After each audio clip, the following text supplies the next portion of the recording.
Aleluias, glória a Deus. Estou gravando à noite, então vai sem óculos para que fique melhor para nossa visualização. Deus me traz aqui para avivar o nosso espírito. Como assim, Lilian? Peço que você vá até o final. Eu me deixarei fluir do Espírito, sendo fonte na sua vida, sendo testemunho na sua vida, trazendo outros testemunhos, porque Deus quer nos colocar em movimento. Porque Deus quer nos colocar em movimento. Ainda há muito para caminharmos nessa vida, para fazermos a obra de Deus aqui neste mundo. Glória a Deus. Deixa eu fluir que você vai entender. Quero ser bênção de Deus, assim como muitos têm sido bênção de Deus na minha vida. Então, para pegar o gancho dessa palavra, como é lindo, como é importante a sua missão e a minha missão em Deus. Como é importante a minha missão e a sua missão em Deus. A sua missão como mãe, a sua missão como a missão como pai, como profeta, como pastor, como empresário. Eu não sei em que você se encaixa de responsabilidade, de missão, de ministério, de vida que Deus te entregou aqui neste mundo. E Ele me traz aqui não só para avivar, porque me diz agora o Espírito Santo, mas também para ser fonte de ressurreição. Porque Jesus ressuscita hoje dentro de você o sonho, o projeto, a vida que você enterrou, diz o Senhor. E a exemplo disso, eu estou de pé, porque eu sou obra de um corpo. Eu sou obra de um corpo. O Espírito Santo de Deus guiando essas pessoas, Deus soberano e a sua paternidade, sempre no controle da minha vida, mesmo sem eu saber. Então, eu estou viva porque faço parte de um corpo. Você vai entender. Eu sou fruto de orações de uma mãe. Eu sou fruto da vida de alguém que se posicionou no chamado que Deus chamou como pastor, nas igrejas que eu passei, nos pastores que eu conheci. Eu sou obra daquilo que fluiu do Espírito Santo de Deus, de irmãos meus que escreveram aquilo que o Espírito Santo revelou, de plataformas que carregam de verdade vida, direção, ensinamento, reconstrução, restauração e edificação para uma vida em ruínas nesse mundo.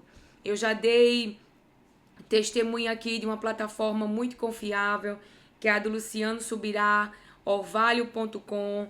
Lá tem sobre casamento, santidade, sobre filhos, e ele tem livros, tem um ministério bem consolidado, e tanto ele como sua esposa, como seus filhos, são fonte de Deus para a nossa vida.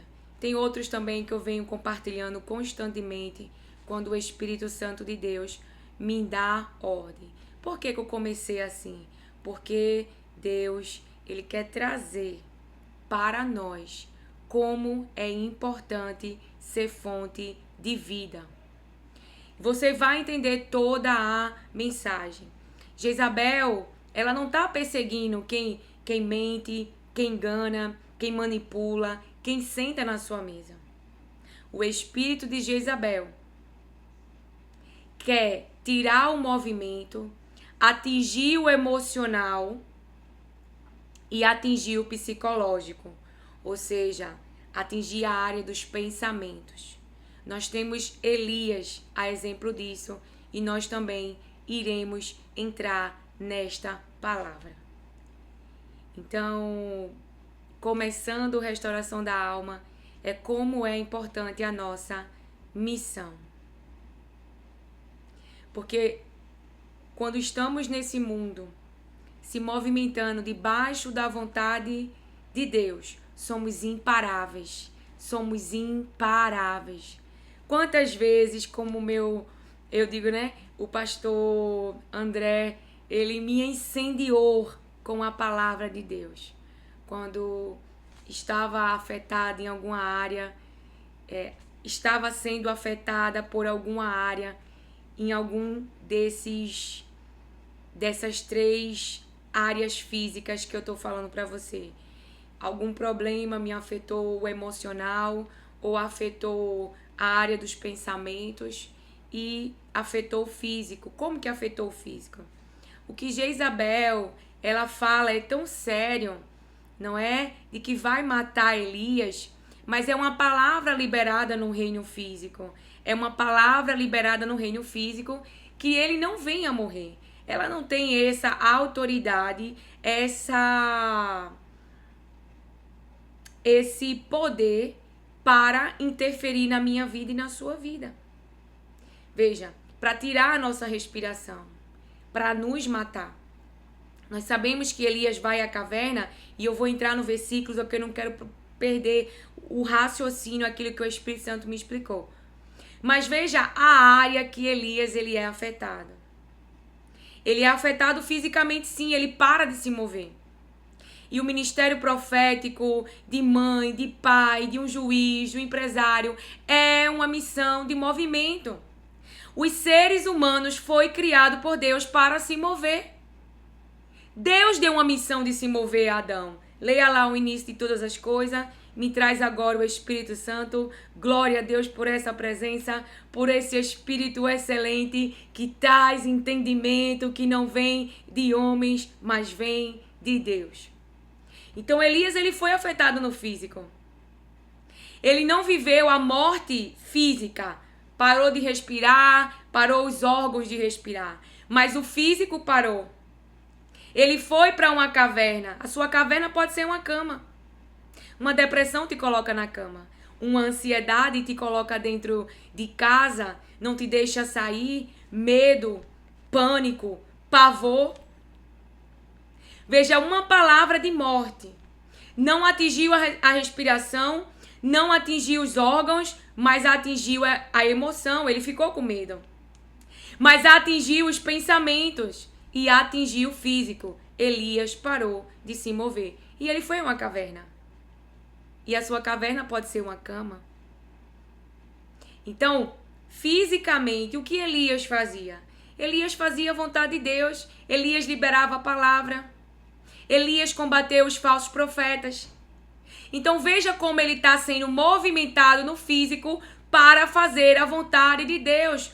Um profeta de Deus, alguém que fala a verdade, que combate a mentira, a manipulação e o engano, quando abre a sua boca, sendo essas palavras o que sai do coração de Deus, o que o Espírito Santo de Deus revela diretamente do trono aos teus ouvidos e aos meus ouvidos, o que vai acontecer? O físico vai se movimentar. É inevitável os ventres não serem atingidos pela palavra liberada. Então Elias, o exemplo de Eliseu, por exemplo, o exemplo de Eliseu, ele tem autoridade do poder, da presença, da unção, da capacitação. Aquilo que ele está liberando não é algo mal, é algo bom. Aquela mulher foi bênção na sua vida, aquela mulher constrangeu. E ele libera uma palavra para ela que ela vai gerar, porque ela não tem filhos. Mas hoje vivemos a síndrome. Eu vejo que você é uma mulher santa de Deus. Eu vejo em você um espírito excelente. Eu vejo em você que você é um homem de Deus. Mas acredita que o profético é mentiroso. Vivemos essa síndrome na vida das pessoas. E aí a gente se pergunta, é problema do profeta? Sim, tem profeta que engana, que mente, que enlaça pessoas, que não fala a verdade, que fala mentira, que são profetas de Baal. Mas há muitos profetas de Deus que não se dobram a Baal, não beijam os seus pés, E então, Lília, o que acontece? O que acontece também é a palavra que nós iremos ler de Deus. Eles têm uma palavra. O problema é que eles não perseveram. Mesmo Deus mostrando poder, se fazendo presente, tendo uma vida que jamais poderiam ter, colocando em palavras para nós entendermos, eles manifestam incredulidade. Continuam querendo andar pelos seus pensamentos, pelo seu raciocínio. Estão apegados ao que deveriam ser desapegados. Por quê? Como eu vou ser apegada ao Egito se o Egito me usou como objeto, se o Egito me tratou como uma escrava, como um escravo? Se o Egito nunca me tratou como um ser humano, mas como apenas um trabalhador, um servo. A minha vida nunca foi importante para o Egito. A minha vida é importante para Deus. A minha vida é importante para o meu pai, o pai Deus. É importante para ele. Ele proveu a salvação. Estávamos condenados. A nossa vida, a nossa alma estava condenada eternamente. Mas por causa da manifestação do Filho do físico, por causa que sendo Deus não considerou se apegar, não considerou, gente, eu tenho um trono, eu vou ficar na minha cadeira, eu vou lá levar espinho, tapa, cuspe, pra esse povo aí. É por isso que na caminhada cristã, nós devemos amar a Deus. Por que Deus está me trazendo com essa palavra? Primeiro, preparo psicológico. Se esquecermos, temos que lembrar. Jesus disse, serão expulsos de sinagogas. E eles vão pensar que estão fazendo a vontade de Deus, mas na verdade estão fazendo a vontade do diabo. Não conhecem a Deus e não conhecem a Jesus Cristo. Isso é preparo psicológico. Por isso que Deus quer nos lembrar como é importante a nossa missão de ser fonte de vida. Uma mãe que se ajoelha, uma mãe que ora, uma mãe que derrama lágrimas, ou pode ser um pai, ou um pastor que está ali orando pelas suas ovelhas, que está ali olhando pelas vidas, que está ali sendo fonte de vida, mas tem alguém que vai ser fonte de traição, outro vai ser fonte de abandono, outro vai ser fonte de ficar disperso. Isso. E como ser humano, quando há um preparo psicológico, você sente o impacto. Mas é diferente do impacto quando você não sabe. Quando você não sabe. Jesus sabia tudo o que ele iria passar. O Getsemane, ele nem estava com coroa de espinho, mas ele já estava sofrendo a dor do processo. Ele chorou nos pés do Pai, ele conversou com o Pai e no processo ele passou em silêncio. Por que será que ele passou em silêncio? Porque ele foi consolado. Deus enviou um anjo. Não tinha outra maneira. Ele veio para isso. Ele chorou, mas ele passou pelo processo. Foi espremido, foi esmagado, sendo ele quem é. Olha que autoridade que Jesus recebeu. Gente, ele é Deus. Ele não tem pecado. Ele não tem dívida nenhuma. Os endividados é eu e você. É a gente que é os endividados. E agora, morremos para ele. Para viver para ele. Morremos para nós, na verdade. Para viver para ele. Isso que eu estou querendo transmitir agora. Morremos para nós. Para nossa vontade, nosso querer, nosso eu quero, eu não quero, eu quero, eu não quero. E que seja feito a vontade de Deus. Então veja, aí essa síndrome, não mintas para mim, quando um profeta fala. Ah, Lília, mas porque um profeta falou, sim, existe o profeta de Baal. Mas se saiu da boca de Deus, também há uma responsabilidade daqueles que recebem. Eles receberam uma palavra. Eles iam entrar em Canaã. Deus não iludiu ninguém. Deus não disse, a terra, eles são pequenininhos. Vocês vão acessar. Não, eles são grandes, eles são maiores que vocês. Eles são maiores que vocês. Vocês não têm capacidade, habilidade, nada para entrar nessa terra. É por isso que Deus disse, vou inserir.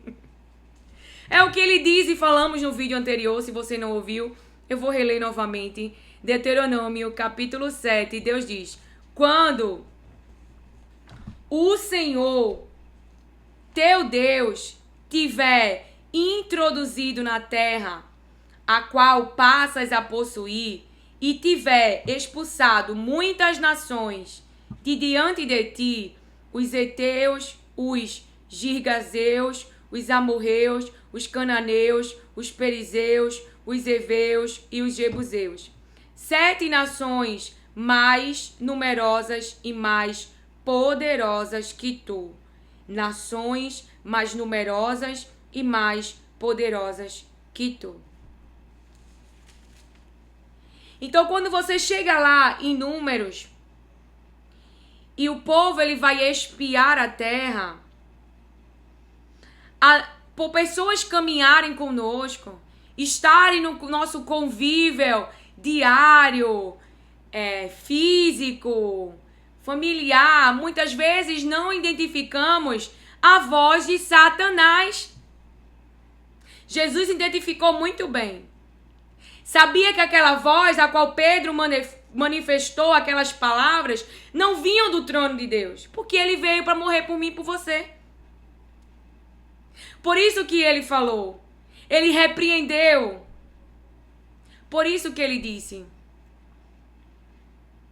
para trás de mim, Satanás. Oxe, mas não é Pedro? É. Mas não é esse espírito que está falando. Porque esse espírito que está falando não está levando em consideração as coisas de Deus, o querer de Deus e a vontade de Deus. Então, aqueles que falaram contrário à promessa, que manifestaram incredulidade, não é Deus que está falando.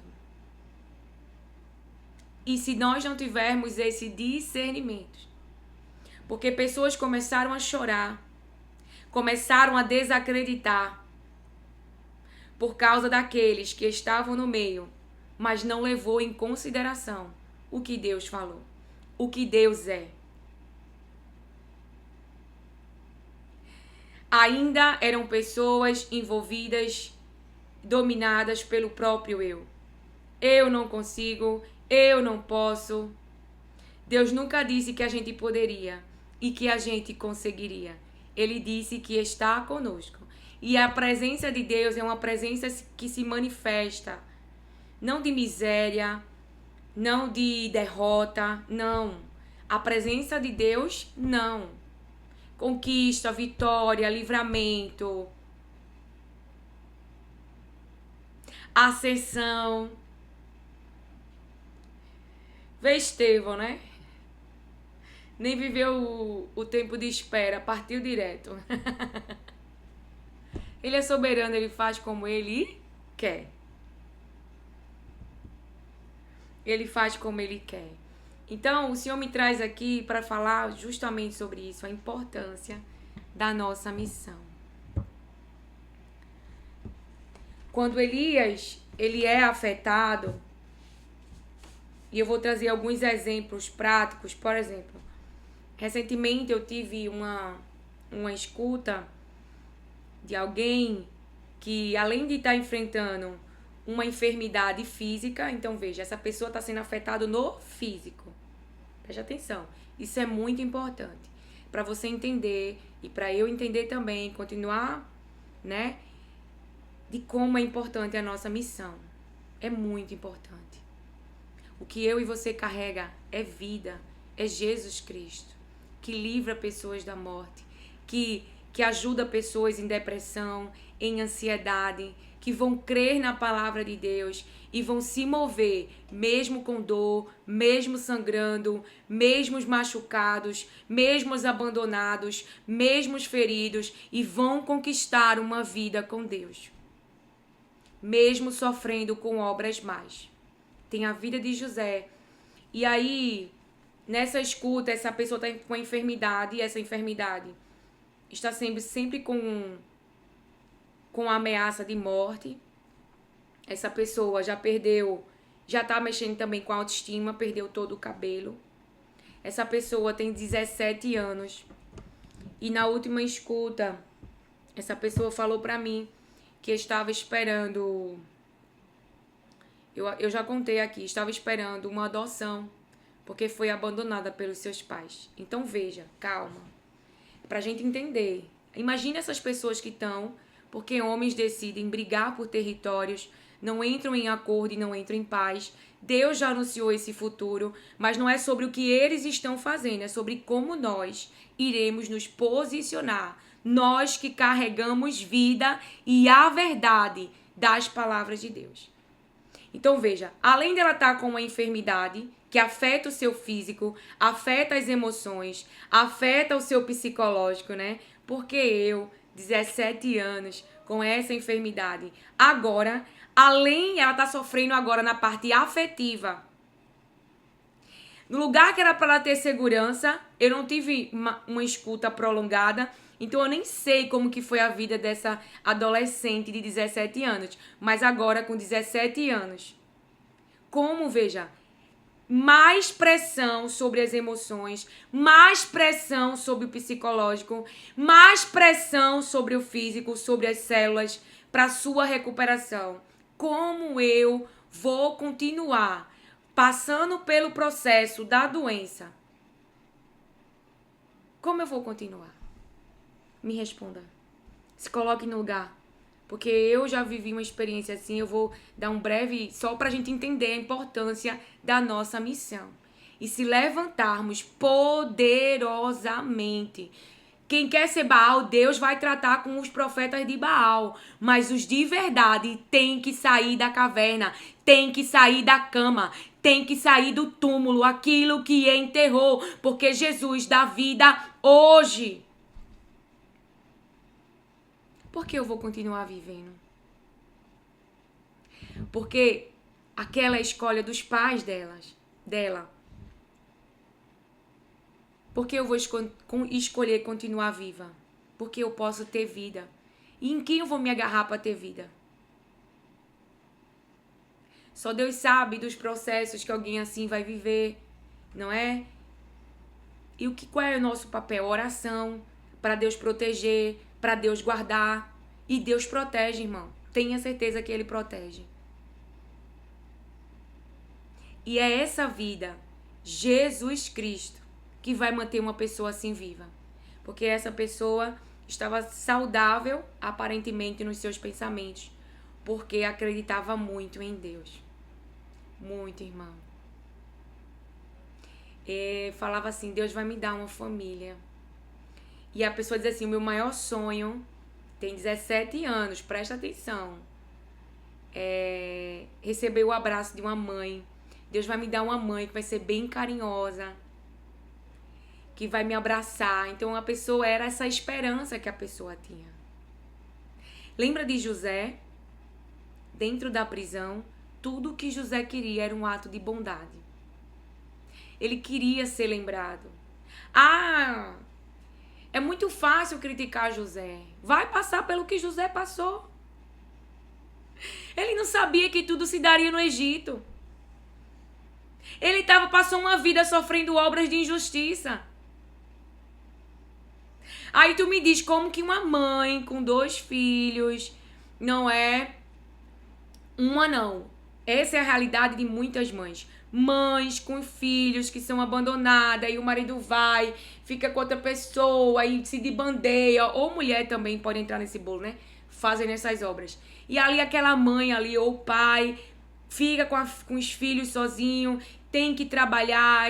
Aí já tem um histórico de abandono nos seus antepassados e agora enfrenta outro. Como alguém vai conseguir ter vida? Vida com abundância. Não estou falando de sobreviver, como falou minha irmã. Ter vida. Jesus dá vida. Eu conheço uma história verídica de alguém que eu vi sofrer muitas dores. E que eu vi sofrer muitas dores. E aqui não é um espírito de vitimização, aqui é história. E a história tem que ser contada na sua íntegra. Vi chorar, vi ajoelhada, vi quase parar, mas também vi pegando livros porque não tinha dinheiro para fazer cursinho e estudando, vi abrindo mini empresa, hotelzinho, escola, se formou e hoje tá numa terra estável.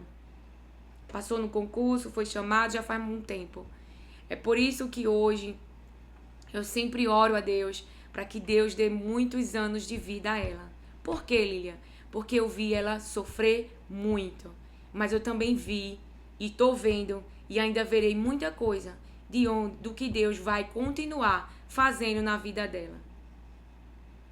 Então eu sempre oro pedindo que ela ria muito, que ela chorou muito, mas que 4 vezes mais ela ria como Sara riu e diga: ei, Abraão, quem diria, hein, que Sara ia amamentar? É o que eu sempre desejo para ela. E eu sei que é isso que eu tô vendo. E o nome de Deus é glorificado. Então, qual é a importância? O que salvou a vida da minha mãe, o que tem salvo a minha vida, o que salva a vida dessa adolescente e de outras pessoas que eu já conheci? Jesus, irmãos, é a esperança. Porque Jesus cuida. Jesus protege. E essas pessoas se agarram nele para continuar vivendo. Porque às vezes não tem um pai, não tem uma mãe. E por que é bom trazer essas histórias? Porque às vezes a gente tá numa realidade tão caixinha e trata as pessoas com tantas severidades, quando nós mesmos, um dia lá atrás, já nos vimos no desespero, chorando. Parecia que o mundo ia acabar. Parecia que o mundo ia acabar. Por isso que eu não critico quem chora. Tá com vontade de chorar? Chore. Mas levante. Minha mãe chorava. Eu já chorei. Já fiquei deitada. Já não me levantei. Mas Deus sempre me levantava com as suas palavras. Também investi no templo. Em ouvir quem já gerava muito tempo. Ouvi o meu pastor na igreja. A palavra do Senhor diz lá em Neemias, capítulo 1, verso 4. Quando ouvi estas palavras, eu me sentei, chorei e lamentei por alguns dias. Fiquei jejuando e orando diante do Deus dos céus. Eu disse: ah, Senhor, Deus dos céus, Deus grande e temível, que guardas a aliança e a misericórdia para com aqueles que te amam e guardam os teus mandamentos. Você ouviu que a palavra de Deus diz: ah, Senhor, Deus dos céus, Deus grande e temível, que guardas a aliança e a misericórdia para com aqueles que te amam e guardam os teus mandamentos. Então ele sentou, ele chorou e lamentou por alguns dias. Ficou jejuando e orando diante do Deus dos céus. Diante de Deus dos céus. Então, quando eles ouviram, a palavra de Deus diz assim, palavras de Neemias. Veio Hanani, um dos meus irmãos, com alguns homens de Judá. Então lhes perguntei a respeito dos judeus que escaparam e que sobreviveram ao exílio e a respeito de Jerusalém. E eles me responderam: os restantes, os que sobreviveram ao exílio e se encontraram lá na província, estão em grande miséria e humilhação. As muralhas de Jerusalém continuam em ruínas e os seus portões foram destruídos pelo fogo. Os restantes, então fala, os judeus que escaparam e que sobreviveram ao exílio e a respeito de Jerusalém. Os gestantes, os que sobreviveram ao exílio e se encontram lá na província, estão em grande miséria e humilhação. Qual é o estado deles, irmão? Miséria e humilhação. Estou lendo na NAA. As muralhas de Jerusalém continuam em ruínas e os seus portões foram destruídos pelo fogo. Então, quando ele ouve tudo isso, o estado daqueles que gestaram, dos remanescentes, dos que sobreviveram ao exílio, estão no estado de miséria, de humilhação, os portões foram... as muralhas de Jerusalém estão em ruínas e os portões foram destruídos pelo fogo. Então, quando ele ouve tudo isso, irmãos, ele então senta, chora, lamenta por alguns dias, fica jejuando e orando diante do Deus dos céus. Veja, imagina quanto que pessoas hoje ainda, irmãos, sofrem com escolhas de seres humanos e estão com suas almas em ruínas, suas identidades em ruínas. E o Senhor quer que eu e você leve vida. Porque uma vida levantada levanta outras vidas, levanta outras gerações. Olha eu aqui, não é? Na época que eu tinha 19 anos, não tinha o YouTube como tem agora, nessas redes, que pode alcançar vidas, alcançar nações, alcançar territórios, as palavras de Deus. O que eu e você carrega é muito importante. Então veja, quando eu fugi lá no meu passado, que eu nunca saí, eu fugi, não é? Não tinha uma identidade firmada na palavra, não aguentei a pressão psicológica que eu sofri ali dos meus irmãos. Feito Moisés, já era um Moisésinho desde pequenininha, minha filha, que defendia os que não tinham defesa, até na escola. Já entrei em uma briga que eu não tinha nada a ver, só porque eu vi que tinha um inocente ali, umas menininhas querendo dar uma de grande em cima dela, e eu acabei me metendo, depois saí e foi correndo. Ninguém me pegou. Eu entrei, vem brigar com uma do teu tamanho, quando a menina deixou a que tava sofrendo, que veio pra cima de mim, eu corri. Nunca mais eu me esqueço. Na minha mente eu já tava imaginando eu empurrando ela, eu batendo nela, mas no final eu corri. Então, na adolescência, eu fugi, né? Eu fugi e depois me casei.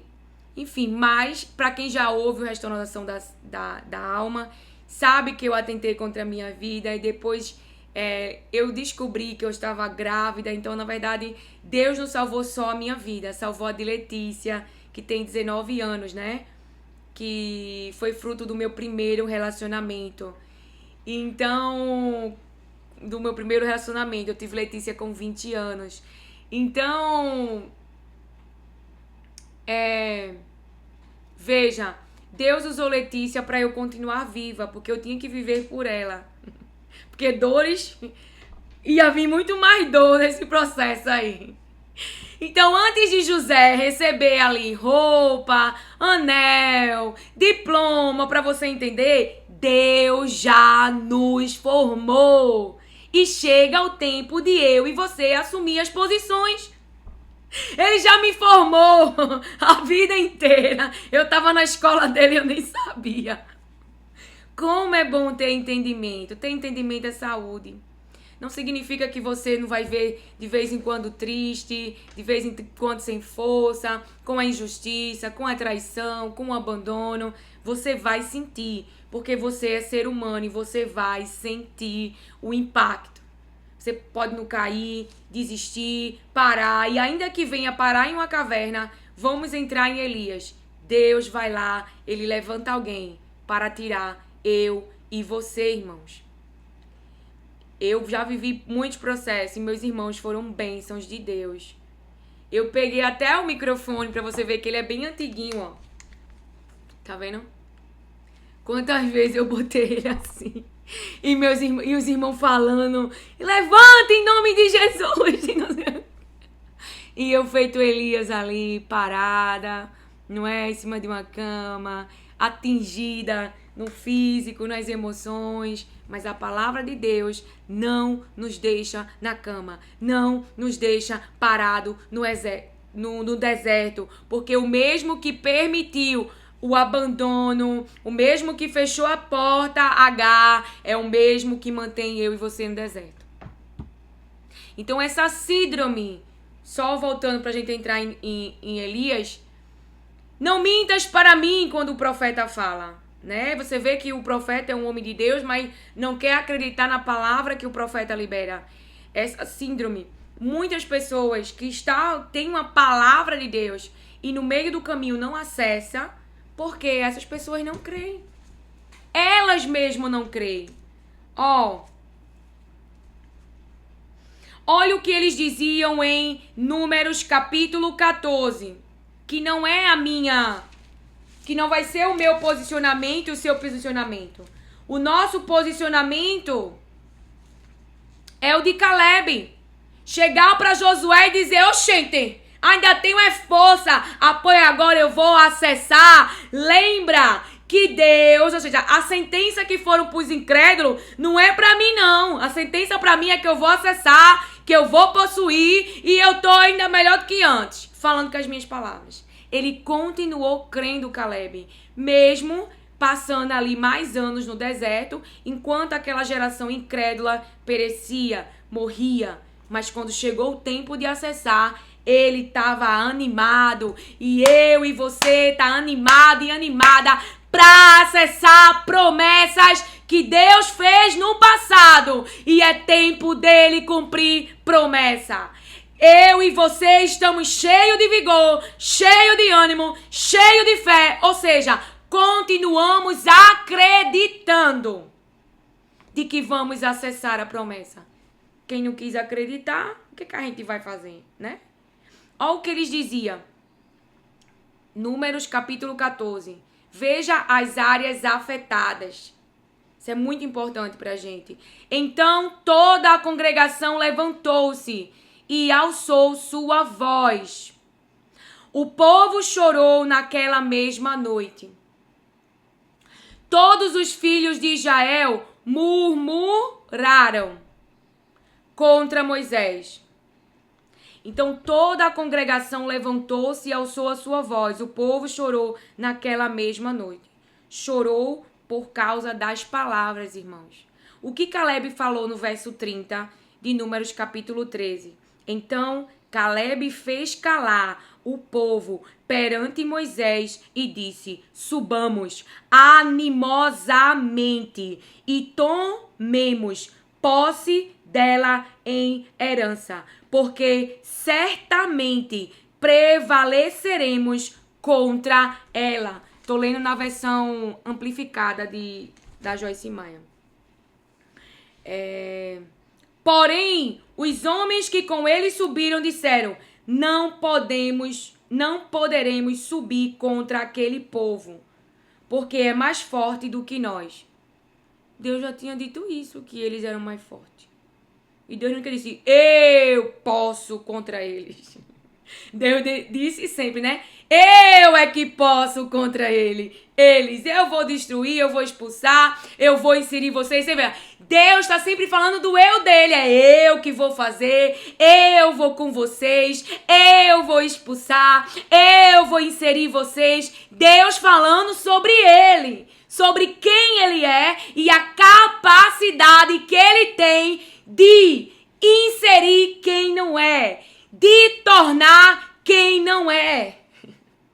Veja, ele está dizendo, eu não posso. E Deus disse isso? Não, Deus disse assim, eu posso te inserir, eu posso te dar, eu vou com você, eu vou expulsar. Deus sempre disse que era ele que ia fazer. O eu, Deus, não o eu, Lilian, eu, você. Mas a gente envolvido no choro, na afetividade de quem fala, nas pessoas do ambiente, a gente nem percebe que é o próprio diabo falando aos nossos ouvidos. E aí a gente se põe a chorar.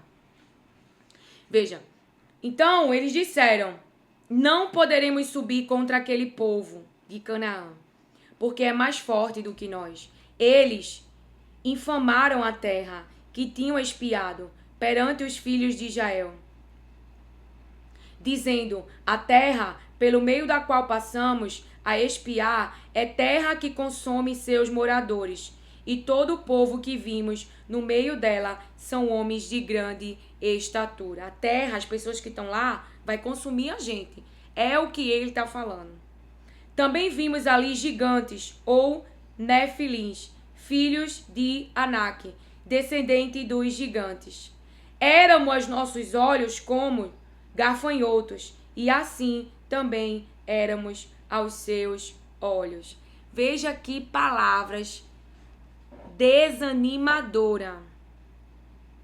Não podemos subir. Deus não disse que eles podiam alguma coisa. Porque eles mais fortes, Deus também já tinha dito, vão consumir a gente, vão devorar a gente. Ou seja, trazendo para a linguagem de hoje, a gente não consegue. Eles são mais fortes do que nós. Eles vão nos sucumbir. Eles vão nos afogar. Eles vão nos queimar. Eles vão... Você tá entendendo? E então aqui no capítulo 14, então, toda a comunidade, toda a congregação levantou-se e alçou sua voz. O povo chorou naquela mesma noite. Todos os filhos de Israel murmuraram contra Moisés e Arão. Então veja, eles começaram a chorar e entregaram a mente à murmuração. E isso é coisa da carne. Mas podemos parar no momento que essa mente começar a reclamar. Como eu faço isso, Lilian? Começa a lembrar a sua mente o que Deus já fez. Começa a dizer para ela: Senhor, te agradeço pelo que Jesus fez na minha vida, te agradeço porque eu não estou no meu passado, te agradeço porque tu não me deixou morrer, porque tu me manteve viva quando eu estava perdido e perdida. Eu te agradeço por toda a obra que o Senhor tem feito nos meus filhos, pela comida, pela casa, E aí você sai agradecendo. Minha mãe hoje, né, é uma bênção na vida de Letícia, da minha filha de 19 anos. É uma H na vida de Ismael, na vida de Letícia. Minha mãe é uma bênção. Então que você levante sua mãe e profetize sobre a vida da minha mãe, que eu vou testemunhar de muitas gargalhadas que ela ainda dará, não é? Na presença de Deus. Até ela vai ficar surpresa com o quão grande é o que Deus ainda tem para fazer na sua vida. Vai ficar como Sara. Quem diria, hein, Abraão? Quem diria? Porque eu creio, não é? Então hoje eu reconheço o amor da minha mãe, a dedicação da minha mãe. Vai chegar o tempo de ovelhas voltarem a reconhecer para o seu ministério, funcionários reconhecerem aquilo que você foi bênção, canal de bênção na vida deles. Isso no ministério, isso no pastorio, isso como profeta, entende? As pessoas passam por processos e é algo que o Espírito Santo falou. Imagina eu e você, na vida ali do filho pródigo, daquele pai. Eu não vou te dar herança, não. Vai! Eu quero que tu se dê mal. Eu quero isso. Imagina um profeta dizendo isso. Por isso que quando minha filha disse que ia morar com a minha mãe, que Deus abriu uma vaga para ela na melhor universidade de Pernambuco, é mais próximo. E também minha mãe tem uns probleminhas de coração. Enfim, minha mãe mora só, né? E ela queria ir, meu coração ficou apertadinho, né? Mas eu disse que ela saia debaixo da minha bênção, né? E ela tá com a minha mãe, ela vem aqui nas férias, a gente se encontra. E hoje meu coração tá mais aliviado. Mas no início foi difícil aquele desapego. Mas eu falei com o pai disse, deixa ela ir. E eu abençoei e ela foi. Ela não foi pra cair no mundão, né? Letícia é muito tranquila, né? Mas tenho que ser trabalhado como eu também tenho de Deus, como todos nós temos. Então, eu esqueci o que eu tava falando. Falei de Letícia, né? O pai vai lembrar, o pai vai lembrar. O pai vai lembrar. Eu esqueci, perdi o fluxo. Falei sim, eu abençoei. Aí imagina se eu e você brigarem, Espírito Santo, no filho pródigo. O ponto-chave nessa história que Jesus fala é que depois de ele desperdiçar tudo, irmãos, ele lembra de como era bom a casa do seu pai. Como eu vou falar em uma linguagem pra gente entender. De como é bem tratado, como era amado. Agora imagina alguém saindo de junto de você. Quando der tudo errado na vida dessa pessoa, essa pessoa consegue lembrar que lá perto de você era melhor? Ou vai dizer... Ou vai ficar sem saída? Você tá entendendo? Que a gente não pode corromper a nossa essência pelo que o outro faz. Mas chega o tempo que cai em si. O que eu fiz, hein? Por que eu vim parar aqui? Na casa do meu pai, eu ou ser era bem tratado. Entende? Essa pessoa cair em si e lembrar de como era bom, da bondade, toda a bondade. Lembrar de como era bom o ambiente. Receba e acolha com mansidão essa palavra, porque o diabo ele tá sempre querendo fazer intervenções na nossa essência, querendo mexer com a nossa alma. Mas é sempre eu e você que vai escolher ceder ou não. É sempre continuar fazendo bem e crer que uma hora as pessoas vão cair em si e vão reconhecer toda a bondade, todo o amor, toda a compaixão, toda a misericórdia e todo o perdão que você frutificou na vida deles. Porque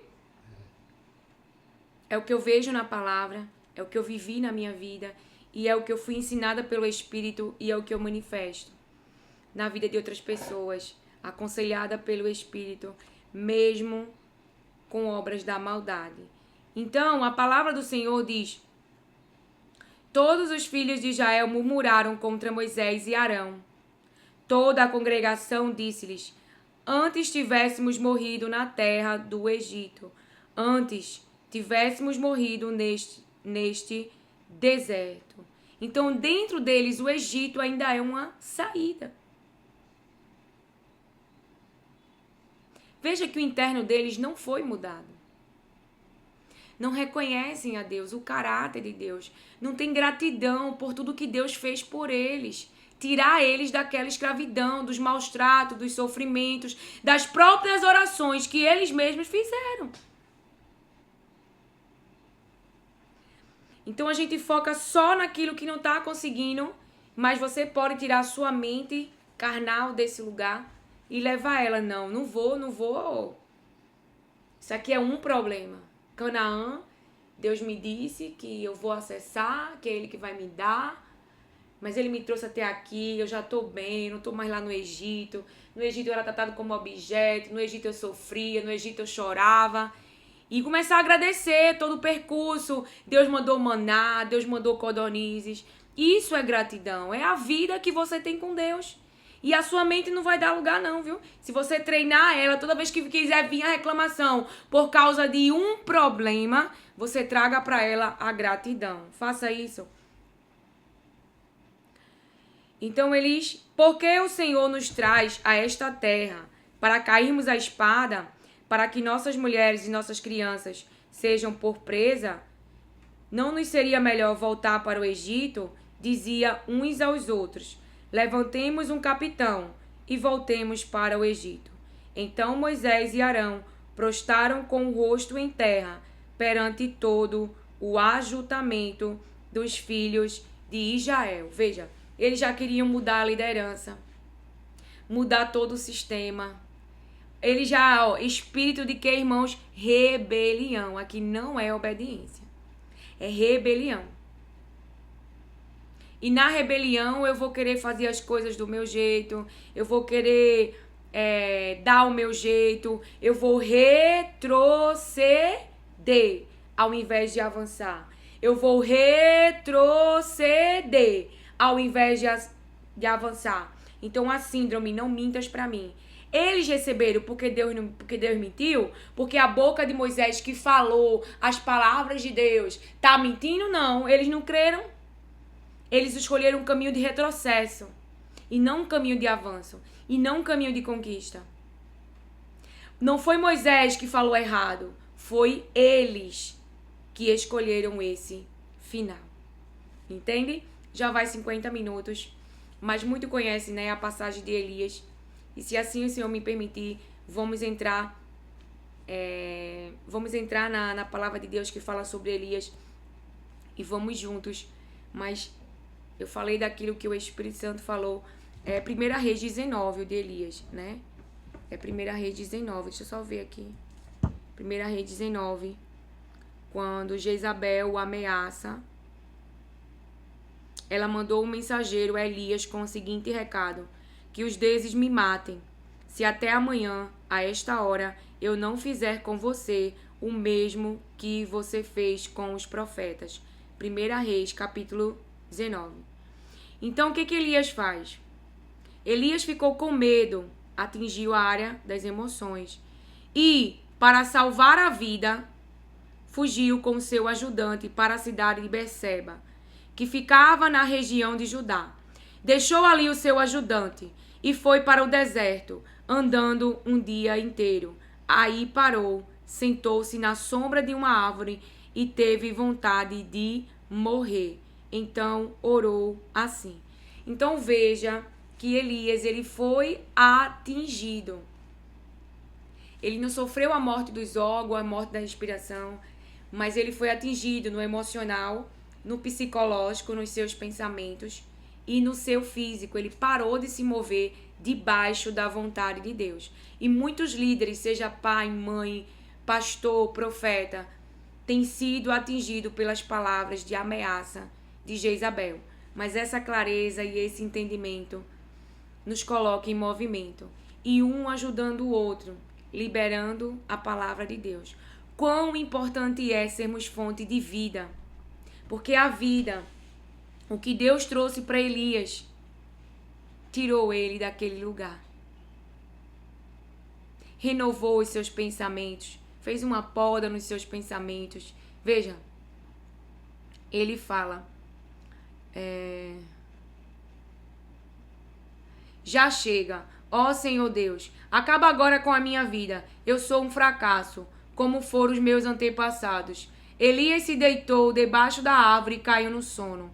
De repente, o anjo tocou nele e disse: levante-se e coma. Elias olhou em volta e viu perto da sua cabeça um pão assado nas pedras e uma jarra de água. Ele comeu e bebeu e dormiu de novo. O anjo do Senhor, Deus, voltou e tocou nele pela segunda vez, dizendo: levante-se e coma, senão você não aguentará a viagem. Então veja, ele estava comendo, se deitando, comendo, dormindo. Então ele foi afetado, mas Deus o tirou deste lugar. Deus enviou um anjo. Deus cumpriu a sua palavra, porque ele envia anjos para nos salvar. Ele dá ordens ao nosso respeito, porque ele tem cumprido a sua palavra. Ele protege eu e você. Que o Senhor te abençoe, acolha e receba as palavras de Deus com mansidão. Amém.